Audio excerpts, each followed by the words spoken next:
But my biggest issue, and I think the reason why I'm not into Marvel as much anymore, is Disney.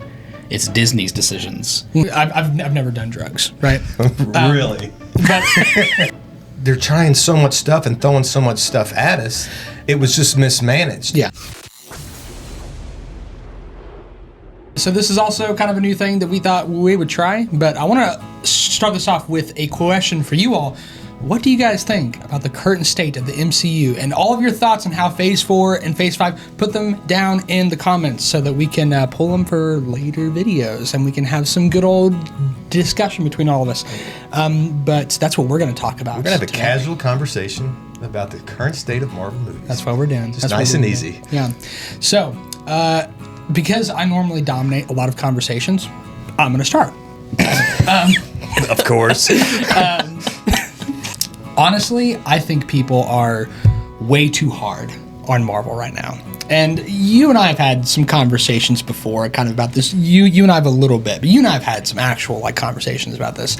But this whole thing of like the like screaming Karen that's like down on her knees, like the no, like that kind of meme, like that's what I feel like a lot of people feel about Marvel, and I don't agree with that at all. Yeah. I think that I treat it more like, especially since COVID and stuff like that, I think I treat it more like an awkward teenage phase where, okay, like they've had some great stuff going on and now they have to try to build on that and make it better. And it's really hard. It's really hard to do that, especially like for, I think you and I mentioned this with a TV show not too long ago, but it is hard to, it's hard to have a really long-running series or season and have every single season be a banger season.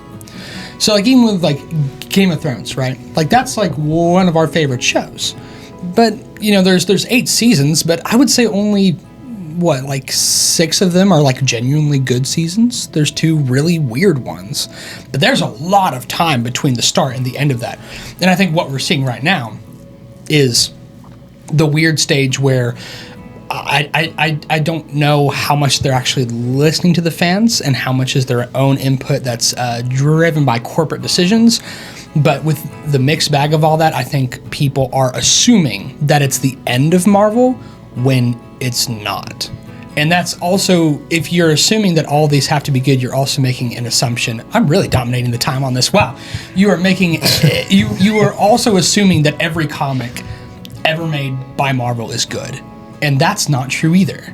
So you can't have both. Like you have to take the good with the bad, and that is for almost every franchise. Well, and I think I'm glad you brought up corporate. Yeah, I've taken a step back since the last 3-4 years of MCU. You got to look at it. You went from 2 movies that are universally in the top 5 of Marvel rankings with Endgame and Infinity War, right? Mm-hmm. So it's hard, it's really difficult to follow up with that. But even when you look at, like, Thor Love and Thunder, right? Okay. That's whenever we had our biggest conversation where I was like, this movie's garbage. That movie may be the one movie we disagree the most on. And I still think that movie's terrible. And I don't. But it's better than the first 2 Thor movies. But my biggest issue, and I think the reason why I'm not into Marvel as much anymore, is Disney. It's Disney's decisions. They're forcing their views on life, politics, whatever, in every single project that they do. Mm-hmm. It might be minor, it might be major, and it takes you out of it. Like, we just watched Trap. Do you think there was anything in there that made you think, they're trying to send a message? No. Exactly. No. It's a simple, no IPs tied to it movie, mm-hmm. but with Marvel, giant IP, right? Correct. And so the thing is, connect everywhere, but then they also connect to real world way too much, mm-hmm. and it takes me out of it. And it's like I don't watch any of the shows anymore. And that's fair. I totally get that. Let's look at the Infinity Saga for a minute. Let's just focus on that for just a second. Okay. So, like, absolute peak. Golden era, whatever you want to call it. We're starting in 2008 with Iron Man, right? We're talking 16 years ago. And we've been had all these movies. The Marvel is attempting something that's never been done. Yeah. To have this cinematic universe that's going to span all this time and have all these different characters and interconnect. Well, there's been movies with sequels that's had 30-year gaps, but that's not at all what Marvel's trying to do. No. But if you think about what made the Infinity Saga work, and it's an advantage that Marvel has had over DC, first off, this is all new. Yes. We've never seen Iron Man on the big screen. Correct. We've never had proper live-action Captain America. We've had a few Hulks that weren't that good, but we're finally getting like Thor as Thor. So we had nothing to compare it to as DC does. Right. They did a great job of just building a solid foundation with the Avengers at the beginning. And then they started adding some after that with I didn't know who the Guardians of the Galaxy were. Me neither. Yeah, But they no did one such an incredible way of introducing them. I'm like Guardians is probably my favorite franchise within the franchise. Yeah. I love those 3 movies. Great movies. But introducing new Spider-Man, Black Panther, Ant-Man. Guys, we've seen Spider-Man on screen. But these other guys we haven't. Yeah. And then we kind of got a slow burn, slow intro into the big bad with Thanos.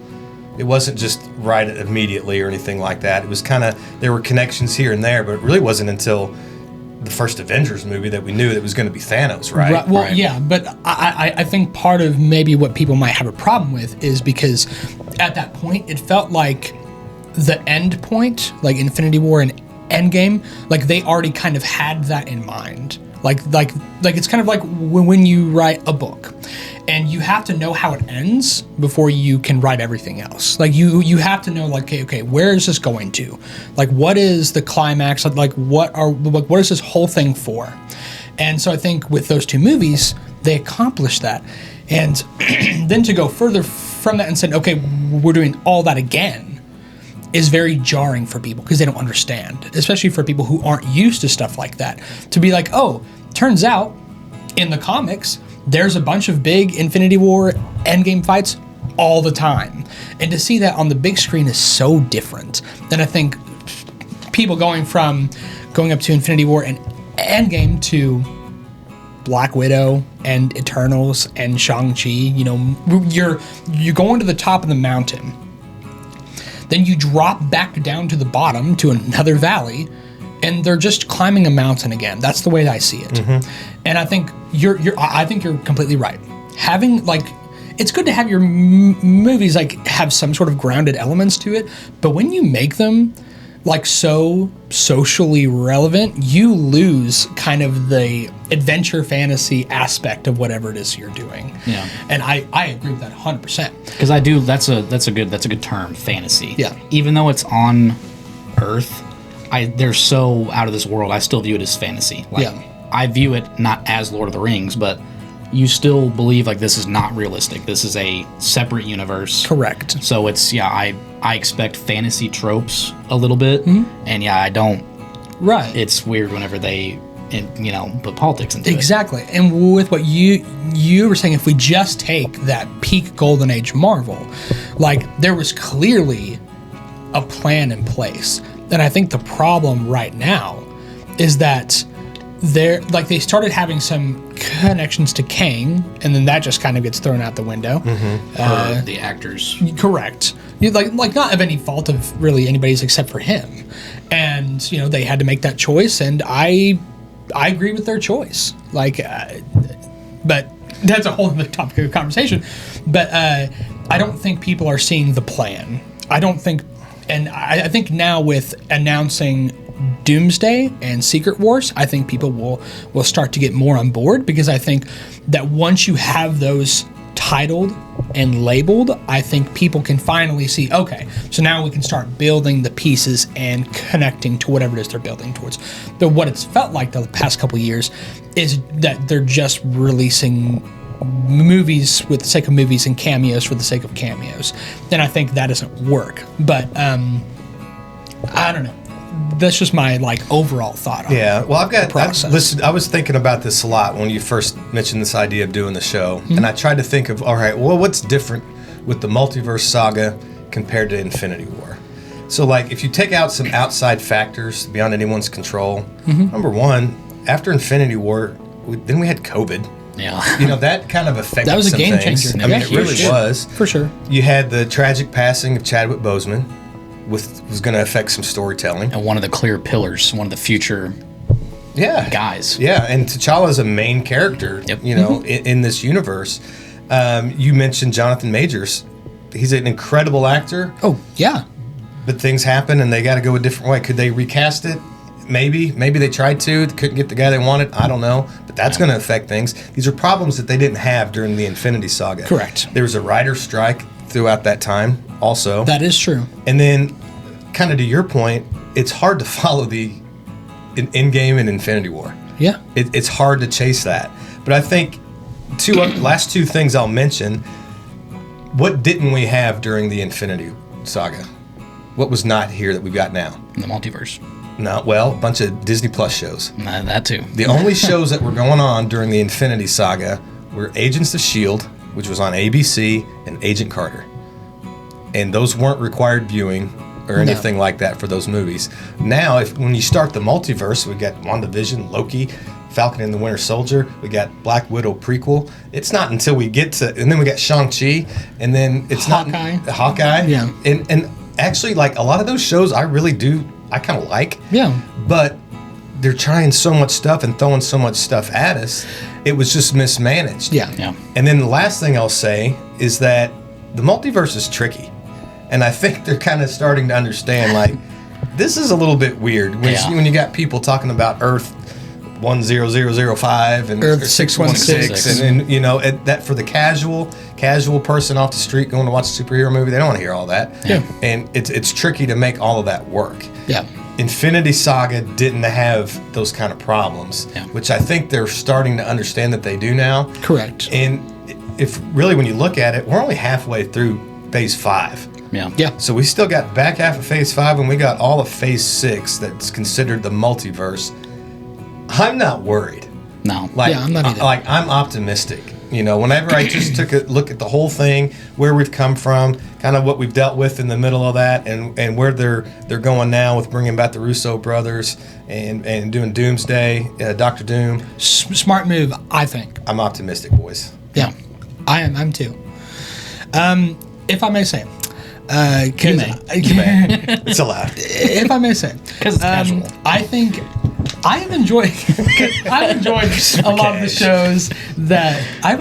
shows that Marvel's put out, but I only really think that one of them was necessary. And I think that was Loki. I think having the Loki show, I think both seasons are extremely important and I think are pretty vital to what's going on.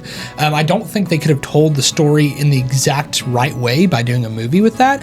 But for instance, The Falcon and the Winter Soldier, I like that show, but it would have been a better movie. It would have been a better movie. And I'm just going to say that outright. And that's why I'm excited for The Thunderbolts. The Thunderbolts is so cool.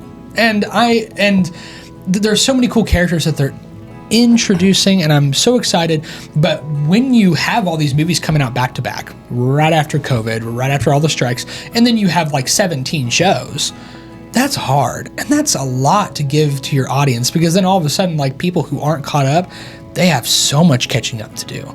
And the shows, you and I talked about this, that affect the movies, like, that's why I think the shows should kind of have their own little universe of sorts, and they shouldn't affect the movies as much, because I feel like the storytelling is much more consistent that way, because then you have to worry about your movies and about putting stuff in your movies that have to pander towards the audiences that watched all the shows. And that's layers upon layers upon layers. That's why, like, I'm not worried about it, but I'm saying, like, they did kind of put themselves in a tough situation. But I still have enjoyed their products. Thor: Love and Thunder. I like that. I like it too. It's fun. It's funny. Is it ridiculous? Of Guns course N' it is. Roses. Eternals. That might be my problem. I don't No. like Guns N' Roses. I don't even want to get into it. We disagree on this. I love Eternals. I'm checking the time. Wait, sorry, wait. I don't love Eternals. I really like it. There's a lot of stuff in it that I think that if they expanded on, which they just kind of forgot about for a while, would be super cool for the MCU. And they just kind of haven't done anything with it. Shang-Chi is pretty dang awesome. So, and the second one might come in the next, I don't know, 5 to 16 years. We'll see. And Blade, super cool character. We might see that in the next 5 to 16 generations. Well, from what I understand, like... there's only one Blade. So we ever be one Blade. So tell me if I'm wrong here. As far as just movies go, we got Brave New World coming out in 2025. Looks good. We're halfway through Yeah. 24. Looks pretty solid. We got Thunderbolts coming out in 25. Looks great. I think Fantastic Four is coming out late 25. Now, I'm going to put a pause right here. Because after everything I've just said, Fantastic Four, for me, as a personal, casual fan, will be a test for how much I think Marvel can handle. Because once you introduce all these 20th Century Fox things, if they did all of that and try to do all this multiverse stuff for that, if they don't pull off the Fantastic Four, then I will be scratching my head. And I will be a little bit worrisome. Because after all this acquisition, after all this stuff with the multiverse and everything, that the Fantastic Four is such a vital piece to Marvel Comics in general. And if you don't pull that off, I think that, not just me, I think you will actually worry everybody. Especially with if you have Pedro Pascal and Joseph Quinn and Vanessa Kirby, you have a great cast. If you don't pull it off, you are going to start losing your trust rapidly if you don't pull Fantastic Four off. That's my personal opinion. Well, I think, isn't it going to be set in the 60s also? It is. I think it's going to set the stage for, it'll be the first movie of Phase 6. And I think it's really going to kind of set the table for the rest of that, where we're going to be able to probably see Downey Jr. as Dr. Doom for the first time and start seeing exactly, okay, what the plan is from here. But, like, after that, I mean, Blade is rumored in 2025. Got a few TV shows. Shang-Chi should come out maybe around that time. But then Avengers Doomsday is 2026. It's a couple of years from now. And then Secret Wars in 2027. Mm-hmm. So stuff's coming fairly soon, I think. Yeah. I mean, I don't think we're like 5 to 10 years out of looking at anything. I think it's going to start coming quick. Yeah. But is there like a specific project that you're like looking forward to? Like it's like I cannot wait to watch this. I've heard about this, and this is what I want to see.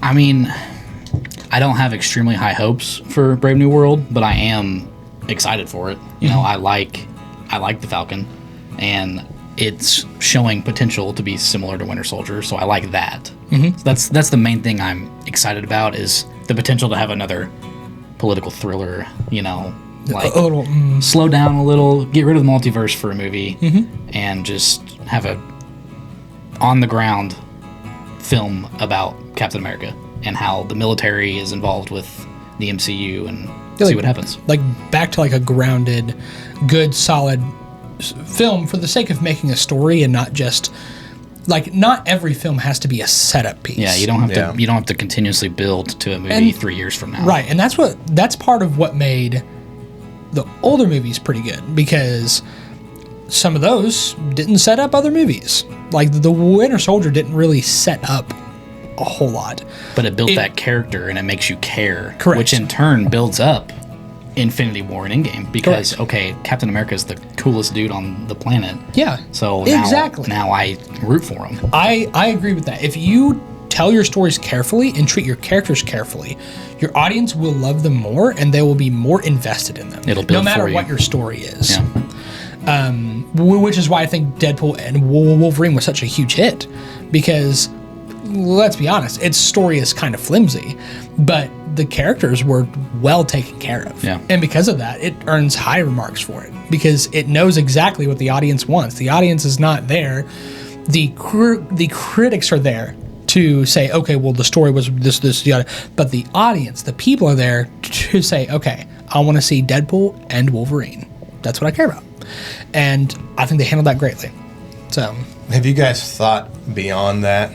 Like beyond Secret Wars? honestly, Well, I'll tell you, like, what I was thinking about actually coming down here was that, like, characters like Captain America and Thor, Iron Man, Wolverine. Let's just take those four. Those are pretty special characters in Marvel. And I'm talking about Captain America Steve Rogers. And that's not taking any offense to Anthony Mackie or, Falcon. Mm-hmm. But at some point, for like these characters, I want to see Captain America interact with the X-Men. And the only way that's going to happen is at some point there's going to have to I'm going to have to accept a soft reboot where I see different actors playing these characters. As handsome and rugged as Chris Hemsworth is, he's 40. Yeah. He's not going to be able to keep playing Thor. He may not want to keep playing Thor forever, but I want to see Thor interact with the X-Men at some point. Yeah. Or Steve Rogers or Iron Man. So we're either going to, as an audience, we're going to have to accept either different characters playing those parts, and to do so, there's going to have to be some kind of, not a hard reboot like DC does, but something soft that kind of converges everything, or I'm going to have to accept the fact that I won't see Iron Man with the X-Men, or I won't see Captain America with the X-Men or anything like that. And I don't think that's the way I want to go. Yeah. But it's going to get complicated eventually. There's going to have to be a change, and like the people who are making all this stuff are human just like us. They all have their own lives, and this is something you and I were talking about, but your expectations do matter. Your expectations matter. And so if you come in thinking like, I hate Marvel, I hate everything they've done with Phase 4 and Phase 5, I guess I'll go and see Captain America Brave New World, maybe it'll surprise me, you're probably not going to like the movie. Like, and it's the same thing I was saying with all the TV shows. The longer it goes on, if you expect season 11 and 12 to be exactly like 1, 2, and 3, you're probably nuts.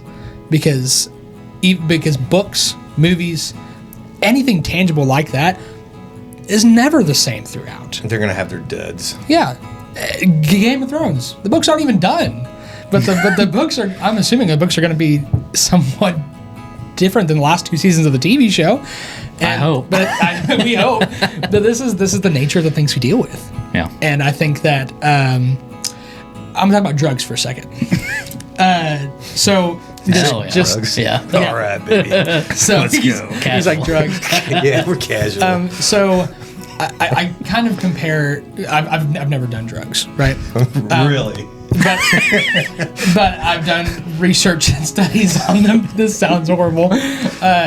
So I feel like experiencing don't look at me like that. We're just wondering where you're going. The Infinity Saga and experiencing all that is like experiencing like that high. You're at the top of the mountain, and I think people are expecting to get that hit, that same feeling again, that same hit again. They want the same feeling they had with Infinity War, Endgame, the first Guardians of the Galaxy, but I think what Marvel is doing is okay, because you're not just rehashing the same formula, and that's one of the biggest problems people have had with Marvel is, it's the Marvel formula. That's what they call it, the Marvel formula. And I think it's good that these last 6, 7 movies or so are different and haven't followed the same formula, and all of a sudden people are like, these are terrible. Well, they're different. It's like, well, which one do you want? Because if you want the same exact thing, over time, that's going to be less attractive anyways. But just like drugs, you are trying to search, because then all of a sudden they push out more content and they're like, here's more stuff for you to latch onto, but it's not going to satisfy you. And so I think what they're trying to do now that the Kang stuff is out, I think they're trying to turn a corner. And I think they're going to really, with the Russo brothers, I trust them. I trust them. And so I think that they'll do kind of like you were saying, kind of like that soft convergence thing. I think they'll have a reason for doing what they're doing. Yeah. And I think that pretty soon we're going to see it all tighten back up again, and I think that all of our fears will be relieved. Isn't there a storyline in the comics with Doctor Doom? There is. Battle World, where like he's wanting to kind of merge some of the timelines into one or something like that. Yes, something about like to stop incursions from happening or something. Like he tries to say, okay, well, if we don't want incursions, then we can all just share one world, and which is good and bad. And so I think maybe that might lead to what Secret Wars will be. Maybe. But then again, that wouldn't be very secret, I guess. But I don't even really know what Secret Wars even means. But I'd say, as an overall conclusion, the state of the MCU is we're fine. I think this is the awkward stage, and I think with Brave New World and all these new things that are coming out, I think we'll start to see, oh, okay, they still got it. You just might have to accept that they'll never top Infinity War. Yeah, you have to accept that. That's what I've come to conclude. It's like if you're expecting another Infinity War, another Endgame, you're not going to get it. It's a literal generational accomplishment. Correct. It's like I would not want someone to make 3 more films for Lord of the Rings, which is why the Rings of Power gets dogged on so much, is because I don't want another Fellowship of the Ring. I don't want another Two Towers. I don't want another Return of the King. We already have those. Those are cool. Those are great. Tell new stories. Tell different stories with good characters you can take care of. And, that's what you should build upon. No, when you look at the totality of this project, this entire project, and you really put things in perspective, we've talked about this before, it's not that bad. Yeah. It's not that bad. And we're talking about superheroes. We're talking about people in tight costumes hitting each other and then hitting on each other. And listen, it could be worse. It could be DC. Yeah. But speaking of that's DC, a whole other episode. Oh, for sure. But speaking of DC, this is a prime opportunity for them to take advantage of, because now they're seeing the ups and downs of Marvel. And so James Gunn has a chance to do justice to the DC universe, and I think he will. I think he's got some cool things in plan. I'm excited for Superman Legacy, but this video is not about that. Yeah. But I am excited for that, and I think this is a prime opportunity to really see how a franchise like that operates. So, anyways, that's about all the thoughts I have. Yeah. Just in general. Just relax, guys. We got good times are coming. I'm telling you, there's going to be some more misses. Don't get me wrong. There'll be some shows that are like, what are we doing here? But overall, when I'm looking at Fantastic Four and I'm looking at Avengers Doomsday and Secret Wars, I think there's some cool things coming down the pike. So. For sure. And we got Shang-Chi 2 and the other stuff, you know. That's really the one I'm looking for. and Thor 5. I want to see Hercules. I want to see Hercules live action. But honestly, if I were to offer a solution, it would be, you kind of got to take a step back from the TV shows for a while. Focus on your movies. If you want to have a TV show once every maybe year and a half, maybe 2 years, I think that's fine. Or make it ground level. Yeah. Something with Daredevil, Echo, that kind of stuff. Yeah, but those guys, Daredevil Born Again coming out. That's maybe that'd be good. Because you brought up a great point about the TV shows don't have to involve the movies. They've already proven with Daredevil, Jessica Jones, Iron Fist, Luke Cage, you can make decent stories without them being tied to the movies, at least originally. Agree. They are now. Yeah. But, and I love The Punisher. Get John Bernthal oh man in these movies, and I'm back in. And make him do it till he's 90. Yes, he can do it. I promise you. That's a man's man right there. But thank you so much for joining us, and we hope to do something like this a little bit more often that you guys can hopefully get involved with. So tell us what you think down below. Yeah, let us know what you think of Casual Friday too, because it gets hot in those suit jackets. I'll tell you that. All right. Thank you, guys. Have a good one.